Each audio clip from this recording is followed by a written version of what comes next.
역사에 대해 말할 때마다 자주 인용하는 노래가 있습니다. 그 노래는 이렇게 시작이 됩니다. 예솔아, 할아버지께서 부르셔. 예 하고 달려가면 너 말고 내 아범. 아이는 자기인 줄 알고 달려갔는데 할아버지가 찾는 것은 아빠였습니다.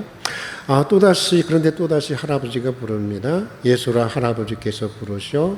네 하고 달려가면 너 말고 내 어멈.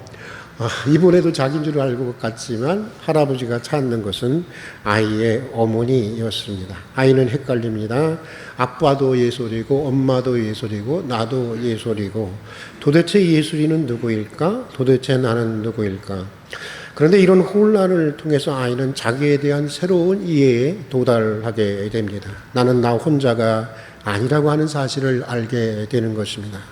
내 안에는 아빠도 있고 엄마도 있고 그 위로 할아버지, 할머니 그리고 계속해서 한 가문의 무구한 역사가 있다고 하는 것을 알게 되는 것입니다. 그리고 점차로 그 무구한 역사가 쌓여서 바로 나를 형성하고 있다고 하는 사실을 알게 되는 것입니다. 이 노래를 작사한 분이 여기까지 생각했는지는 저는 잘 모르겠습니다. 그러나 심리학자들의 연구에 의하면 우리 안에는 한 가문의 무궁한 역사만이 아니라 한 민족의 무궁한 역사, 아니 그 이상의 것까지 내재되어 있다라고 합니다. 이것들이 현재의 나를 구성하고 있고 그것이 또 나의 미래의 성장을 안내해 간다고 하는 것입니다. 그러고 보면 역사라고 하는 것은 먼 과거의 이야기가 아닙니다. 제3자의 이야기가 아닙니다. 역사는 바로 오늘을 살아가는 나의 이야기인 것입니다. 역사를 통해서 오늘 우리는 우리 자신이 누구인지를 알게 되는 것이고 역사를 통해서 우리가 어떤 미래로 또 어떤 방향으로 성장해 나가야 할지를 알게 되는 것입니다. 그러기에 왜곡된 역사는 반드시 바로 잡아야 하는 것이고 올바른 역사는 반드시 복원되어야만 하는 것입니다. 어떤 기억을 가지고 사느냐가 어떤 삶이냐 또 어떤 미래이냐를 결정하게 되기 때문인 것입니다. 오늘 우리가 읽은 신명기 말씀은 죽음을 앞둔 이제 머지않아 죽게 될 모세의 마지막 설교에 나오는 한 구절입니다. 비록 한 구절이지만 사실 이 구절은 신명기 전체의 주제를 압축하고 있는 그런 구절입니다.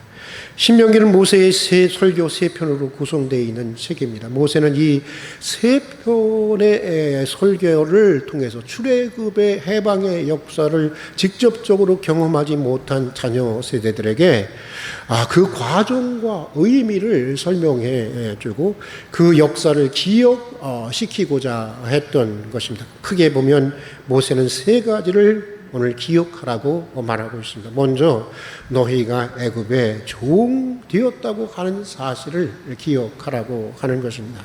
400년간 애굽의 노예였다고 하는 것을 잊지 말라고 하는 것입니다. 아픈 과거입니다. 부끄러운 과거입니다. 기억하고 싶지 않을 정도로 정말 기억하기 쉽지 않을 정도로 치욕스러운 과거입니다. 그러나 기억하라는 것입니다. 잊지 말라는 것입니다. 기억은 선택 사항이 아니라고 하는 것입니다. 기억은 하나님의 명령이요 역사를 살아가고 이어가야 할 자들의 책임이라고 말하고 있는 것입니다. 77주년 광복절 기념 예배를 드리는 오늘 아침 먼저 우리가 무엇보다 일본의 종 되었었다고 하는 것을 기억해야 하는 것입니다. 그들의 노예였었다고 하는 것을 잊지 말아야 하는 것입니다. 그들이 우리를 종으로 삼고 행했던 그 수많은 악행과 만행들을 결코 잊지 말아야 하는 것입니다. 아픈 역사입니다. 부끄러운 역사입니다. 수치스러운 역사입니다. 그럼에도 기억해야 하는 것입니다. 그리고 기억한다고 하는 것은 불행한 과거의 역사는 다 이제 잊어버리고 그저 우리 미래로만 나가자고 하는 분들에 대한 강력한 저항을 함축하고 있는 것입니다. 여러분, 만약 어떤 사람들이 말하는 대로 일본과의 불행한 과거를 다 잊고 오직 한국과 일본 양국의 미래로만 나가야 한다라고 하는 것이 옳다면 아마도 노예로부터 시작되는 이스라엘의 건국의 역사는 성경에 기록되어 있지 않았을 것입니다. 기록되더라도 다른 나라들의 건국 신화처럼 화려하게 왜곡되고 미화되어 있었을 것입니다. 그러나 하나님은 그러지 않으셨습니다. 고통스러운 과거였고 수치스러운 과거였지만 있는 그대로 정직하게 기록해 놓고 있습니다. 게다가 반드시 그것도 자손 대대로 기억해야 한다라고 말씀하고 있는 것입니다. 예루살렘에 있는 대학살 박물관에는 18세기 라비 바할 이 셴 토브의 말을 기록하고 있습니다. 그는 그의 말은 이런 말이 이 박물관 앞에 이런 그의 말이 붙어져 있습니다. 망각은 과거의 치욕으로 돌아가게 하는 것이지만 기억은 구원에 이르는 비결이다. 2차 세계대전 당시 독일 나치에 의해서 600만의 유태인들이 학살 사건을 기념하는 그런 박물관입니다. 그런데 설령 용서를 빌고 그래서 용서를 하더라도 잊지는 말라고 하는 것입니다. 앞으로 양국 관계가 발전되어야 하겠지만 그래도 기억하라고 하는 것입니다. 망각은 치욕의 역사로의 회개이고 기억은 불행한 역사로부터의 구원이기 때문이라고 하는 것입니다. 20세기 세계적인 지성 마르쿠제 역시 이렇게 말하고 있습니다. 망각하는 것은 과거의 노예 상태를 다시 용인하는 것이고 기억을 복원하는 것이야말로 해방의 수단으로서 가장 고귀한 임무이다. 그러니까 기억해야 한다는 것입니다. 잊지 말아야 한다고 하는 것입니다. 잊는다고 하는 것은 다시 노예 상태를 용인하는 것이고 기억을 복원하고 보존한다는 것이야말로 역사를 살아가고 역사를 이어가야 할 인간이 할 수 있는 가장 고귀한 임무라고 하는 것입니다. 여러분 잊지 마십시다.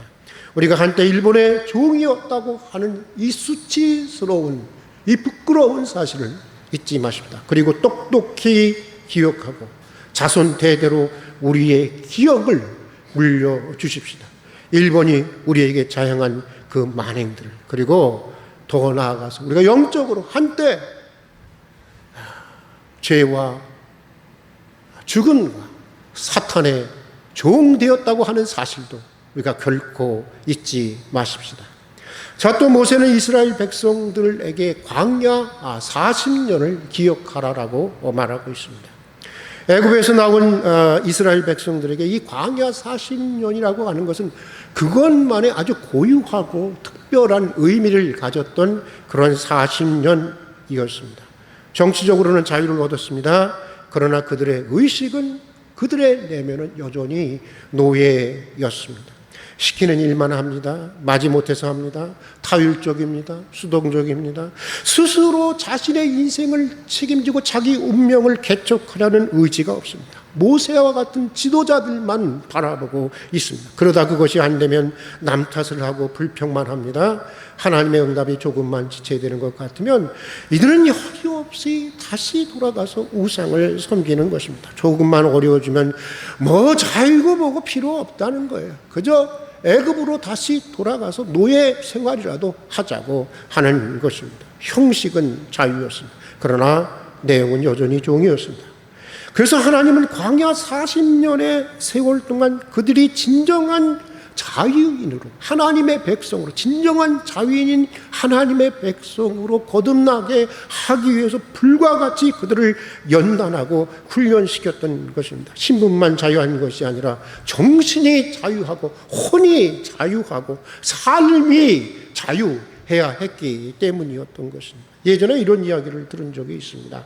어느 목사님이 해방이 들어서 너무나도 기쁜 나머지 이 강대상에서 여러분 이제부터는 아싸리 일본말을 하지 맙시다. 그렇게 얘기를 했다고 합니다. 그런데 말하고 보니까 아싸리라고 하는 말이 일본말이었다는 거예요. 네. 정말 죽도록 싫어했는데 자기도 모르는 사이에 목사님에게도 그게 배어 있었다고 하는 것인데, 여러분 사실 이게 무서운 것입니다. 여러 번 말씀드렸지만 타임지가 선정한 세계 10대 영화 중에 하나인 이 전사의 후예라고 하는 영화가 있습니다. 어느 인도한 마을에서 이제 귀족 여인과 노예로 살던 남자가 눈에 맞아서 도시로 이제 멀리 신분의 장벽을 이제 없이 살아가기 위해서 도시로 이제 도망가서 살게 되었습니다. 도시로 나온 남자는 이제 더 이상 노예가 아니었습니다. 그러나 그는 지난날 자신이 노예였다고 하는 열등감에 사로잡혀서, 여러분 부부 가운데도 이런 경우가 있죠. 열등감에 사로잡혀서 매일 술과 마약에 찌들어 살면서 아내와 가족들에게 폭력을 휘두르며 살아갑니다. 그러던 중에 딸이 자살하는 사건이 벌어지게 됩니다. 그런데도 정신을 차리지 않습니다. 이 남자는 계속해서 술을 마시고 약에 쩔어서 폭력을 계속적으로 행사합니다. 그러던 어느 날이었습니다. 또다시 술에 취해서 온 집안을 난장판으로 만드는 이 남편을 향해서 부인은 이렇게 절규를 합니다. 당신은 아직도 노예야. 술의 노예, 폭력의 노예, 약의 노예, 열등감의 노예야. 전율을 느끼게 했던 장면이었는데, 그렇습니다, 여러분. 우리는 우리의 의식과 우리의 삶을 지배하는 것에 노예인 것을 알아야 하는 것입니다. 돈의 지배를 받는다고 한다면 돈의 노예인 것입니다. 향락의 지배를 받는다고 한다면 그것은 향락의 노예인 것입니다. 술의 지배를 받는다면 술의 노예입니다. 열등감의 지배를 받는다면 열등감의 노예이고, 증오의 지배를 받는다고 하면 그것은 증오의 노예인 것입니다. 또 일제가 심어 놓은 식민의식의 지배를 받는다면 우리는 여전히 해방이 되었지만 일본의 노예인 것입니다. 그리고 더 나아가 사대주의라고 하는 이런 의식의 지배를 받는다고 한다면 우리는 중국의 노예가 될 수도 있고 미국의 노예가 될 수도 있는 것입니다. 여러분, 신분만 자유하다고 자유한 것이 아닙니다. 무엇이 자유해야 하는? 내면이 자유해야 하는 것입니다. 혼이 자유해야 하는 것입니다. 영혼도 자유하고 삶도 자유해야 하는 것입니다. 남 탓만 하고 환경 탓만 할 것이 아닙니다. 스스로 내 운명을 개척하는, 주체적으로 자신의 운명을 개척하는 그런 자유인이 되어야 하는 것입니다. 여러분, 복음이 왜 복음입니까? 왜 복음이 그렇게 기쁘고 복된 소식입니까? 죄와 사망과 사탄으로부터 우리를 자유하게 하는 것이 바로 복음이기 때문인 것입니다. 하나님은 형식도 내용도 자유인이 되기를 원하시는 것입니다. 그러기에 우리는 우리를 진정한 자유로 거듭나게 해온 지난 역사, 지난 대한민국의 역사를 우리는 똑똑히 기억해야 하는 것입니다. 자, 또 여러분, 모세는 하나님의 은혜를 기억하라고 말하고 있습니다. 아시는 대로 출애굽이라고 하는 해방은 이스라엘의 민족의 능력으로, 이스라엘 민족의 힘으로 해방된 것이 아니었습니다. 10가지의 재앙을 내린 하나님의 은혜로 된 것이 이스라엘의 출애굽 역사였고 해방의 역사였습니다. 광야 40년의 기간도 그렇습니다. 열사의 광야에서, 그 열사에 내려지는 광야에서 하나님은 이스라엘 백성들을 낮에는 구름 기둥으로 밤에는 불 기둥으로 인도해 주셨습니다. 오늘 아침에 우리 김종길 장로님하고 이런 농담을 한번 해봤어요. 장로님, 그 옛날 이스라엘 백성들은 하나님께서 낮에는 구름 기둥으로 밤에는 불 기둥으로 인도해 주셨는데 나는 어떻게 된 게 낮에는 불 기둥으로 밤에는 구름 기둥으로 인도해 주시는 것 같아요. 라고 이렇게 그냥 농담을 한 거죠. 농담을 했는데, 여러분, 낮에는 구름 기둥으로, 그 열사의 태양을 막기 위해서 구름 기둥으로, 밤에는 추우니까 불 기둥으로 그들을 인도해 주셨다고 하는 것입니다. 만나를 먹여주셨습니다. 메추라기를 먹여주셨습니다. 반석을 쳐서 샘이 나오게 하셨고, 대적을 물리치시고 앞서가서 길을 열어주셨습니다. 물론 이스라엘 백성들의 피나는 투쟁과 노력이 있었습니다. 그러나 이런 하나님의 은혜에 비하면 이스라엘 백성들의 노력과 투쟁은 참으로 미미한 것에 불과했습니다. 200만 명의 사람들이 사망해서, 여러분 생각해 보세요. 200만 명의 사람들이 사막에서 40년간 살았다고 하는 것, 그 자체가 하나님의 기적이 아니겠습니까? 하나님의 은혜가 아니고는 설명이 될 수 없는 것입니다. 모세는 하나님의 이 은혜를 잊지 말라는 것입니다. 이 하나님의 은혜를 자손 대대로 기억시키라고 하는 것입니다. 여러분, 유대인들은요, 지금도 이 사건이 지금으로부터 3200년 혹은 더 잡으면 3400년 전에 일어난 사건이었는데요, 유대인들은 지금도 유월절 예식을 통해서 이것을 기념하는 예식을 가지고 있습니다. 진짜로 모세가 했던 그 말 그대로 아버지들이 자녀들에게 이 역사를 가르치고 있어요. 어떻게 되냐면요, 6월절 저녁이 되면 붉은 포도주와 더불어 이스트가 들어있지 않는 무교병이라고 하는 이 빵을 갖다 놓고 6월절 행사를 치릅니다. 그때 아이는 이렇게 묻습니다. 아버지에게, 아버지, 왜 오늘은 다른 날과 다릅니까? 다른 날에는 이스트가 들어있는 유교병을 먹는데 왜 오늘은 무교병을 먹어야 하나요? 그러면 어떻게 하나요? 각본이요, 다 각본. 그러면은 아버지는 다 그때의 출애굽 당시의 이야기를 아이에게 쭉 얘기를 해주는 거예요. 지금도 이스라엘은 이것을 3200년 전에 이 역사적인 사건을 여전히 아이들에게 가르쳐 주고 있는 것입니다. 광복 77주년을 맞이하는 오늘 우리도 여러분, 우리에게 해방을 주신 하나님의 은혜를 잊지 말아야 하는 것입니다. 기억해야 하는 것입니다. 교과서를 통해서도 우리가 보듯이 여러분, 우리의 해방은 우리의 힘으로 된 것이 아니었습니다. 우리의 능력으로 이룬 것이 아니었습니다. 물론 조국의 해방을 위해서 수많은 독립투사들이 인생을 바치고 목숨을 바쳤습니다. 그러나 해방의 결정적인 요인은 일본에 대한 미국의 원폭 투하에 있었습니다.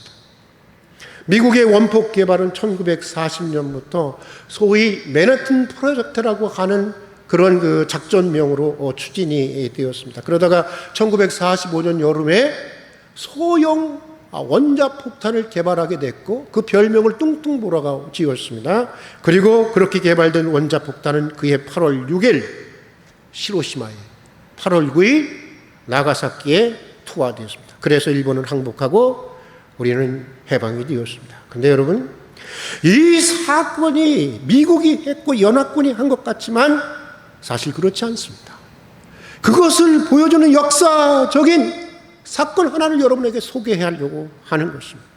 여러 번 말씀드렸지만 죽으면 죽으리라는 책의 저자 안희숙 권사의 간증이 그것을 우리에게 얘기해 주고 있습니다. 여러분, 안희숙 권사님 혹시 아시나요? 여기 이분이 바로 안희숙 권사님이십니다. 참 대단하신 분이었죠. 우리가 즐겨 부르는 찬양 가운데 이런 찬양이 있죠. 특히 어려울 때 많이 부르는 찬양. 내일은 난 몰라요, 하루하루 살아요, 불행이나 요행함도 내 뜻대로 못돼요. 이분이 감옥에 있을 때 불렀던 찬양이었습니다. 이 안희숙 권사는 1939년 1월, 그러니까 미국이 아직 원폭 투하에 대한 계획도 가지기 전에, 미국이 원폭 투하에 대한 계획을 가진 건 1940년이었으니까 미국이 아직 원폭 투하에 대한 계획을 가지기 전에 기도 중에 일본이 불로 망하는 환상을 보게 됩니다. 환상을, 계시를 받게 됩니다. 그리고 그녀는 1940년 2월 선지자 요나처럼 일본에 건너가게 됩니다. 그리고 제74회 일본 국회에 잠입해서, 제74회 일본 국회의 기록에 보면 이것이 그대로 나와 있습니다. 제74회 일본 국회에 잠입해서 공개적으로 일본이 불로 심판을 받게 된다, 회개하라고 촉구하게 된다. 대단한 여자죠. 박관준이라는 장로님과 함께 더불어 갔는데 이 안희숙 권사님께 특히 일본어에 대단한 능통한 그런 실력자였다고 합니다. 그리고 그 일로 체포되어서 6년간의 옥고를 치르게 됩니다. 여러분, 이 안희숙 권사의 사건은 우리의 해방이, 하나님께서 작정하시고 하나님께서 섭리하셨다는 사건이었다는 것을 분명하게 입증해 주고 있는 것입니다. 표면적으로는 연합군이 했고 미국이 했지만 그 배후에는 하나님이 계셨고 하나님이 하셨던 것입니다. 미국도 연합도 애를 썼지만 결정적으로 이 대한민국을, 우리 조국을 해방시켜 주신 것은 바로 하나님이셨던 것입니다. 우리는 이 은혜를 잊지 말아야 하는 것입니다. 자손 대대로, 특히 우리 신앙인 가족들은 자손 대대로 이것을 기억하고 가르쳐야 하는 것입니다. 그리고 한 가지 더, 우리도 은혜를 받았으니 우리도 뭐 해야 되겠어요? 은혜를 베푸는 민족이 되어야 하는 것입니다. 은혜를 베푸는 국가가 되어야 하는 것입니다. 성서한국, 통일한국, 선교한국이라고 하는 우리 둘의 공동체의 이 강령의 이 모토가 단순한 그냥 공동체를 미화하기 위한 것이 아니라 오늘 대한민국에 주어진 사명이고 오늘 대한민국의 역사를 살아가는 우리 국민들의 책임이어야 하는 것입니다. 누군가의 말대로 생각하는 민족이라야 사는 것이고 역사를 기억하는 민족이라야 미래가 있는 것입니다. 광복 77주년을 맞이하는 오늘 우리에게 하나님은 모세를 통해서 이렇게 말씀하고 있습니다. 우리 한번 같이 읽어보겠습니다. 옛날을 기억하라. 역대의 연대를 생각하라. 내 아비에게 물으라. 그가 내게 설명할 것이요. 내 어른에게 물으라. 그들이 내게 이르리로다. 여러분, 한 가지만 더. 여러분의 자녀들이 그때의 일을 얘기해 주세요. 준비되셨나요? 그때의 일을 설명해 주세요. 여러분은 준비되어 있습니까? 먼저 우리부터 똑똑히 그 역사를 기억할 필요가 있는 것입니다. 함께 기도하겠습니다. 너무나 부끄럽고 참담한 과거이기에, 그래서 다시는 기억하고 싶지 않은 역사이지만 그럼에도 한때 우리가 일제의 종되었던 것을 기억하게 해 주시옵소서. 일제 40년 그들이 자행한 만행을 결코 잊지 않게 해 주시옵소서. 설령 용서할지라도 그 기억만은 자손 대대에 이어지게 해 주시옵소서. 신분만 자유한 것이 아니라 정신도 혼도 삶도 자유한 자유로 살아가게 해 주시옵소서. 해방을 주신 하나님의 은혜를 기억하며 그 은혜에 보답하는 조국이 되게 해 주시옵소서.